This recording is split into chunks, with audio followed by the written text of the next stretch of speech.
Sa isang maliit na tahanan sa tahimik na barangay, naninirahan ang isang pamilya na puno ng pagmamahalan at pagtutulungan. May isang ama na ang pangalan ay si Ivan at ang kanyang asawa ay si Maria. Sila ay may 3 anak. Ang panganay ay si John, ang ikalawa ay si Mary, at ang bunso naman ay si Nina. Ating silayan ang kanilang buhay. Mga anak, halina, tulungan niyo ako paghahanda ng pananghalian. Opo, ina, kami na po bahala. Magandang hapon sa aking mahal nga anak at asawa. Ano ang ating ulam ngayon? Ano po, Itay? Nagluto na po ng adobo si Inay.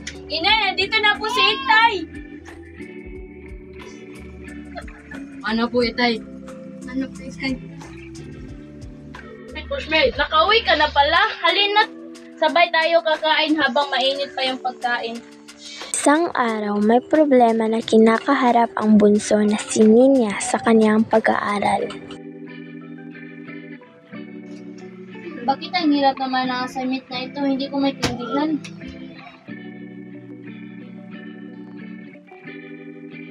Bunso, halika, tutulungan kita.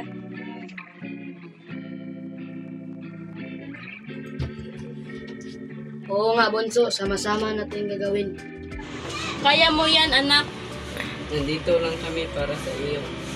Sa tulong ng kanyang pamilya, nagawa ng bunso ang kanyang assignment. Yay! Natapos ko na. Salamat sa inyong tulong, ate, kuya, mama, at papa.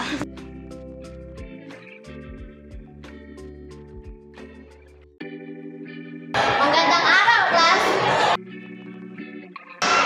Magandang araw po, Ma'am Castro. Kami po ang kids. Sit down, class!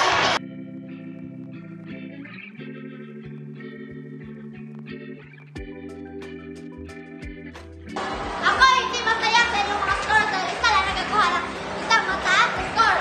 Ang yun ay si Lilia. Nakikita ko ang kanyang pagsisipan.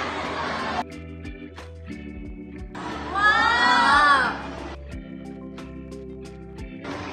Wow!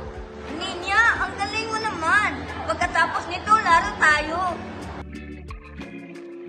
Sige ba? At class, may meeting pala kami ngayon ng mga guro. Kaya maaga ko kayong pauuwiin. Okay po, ma'am. Paalam na class, I have to go. At dito nagtatapos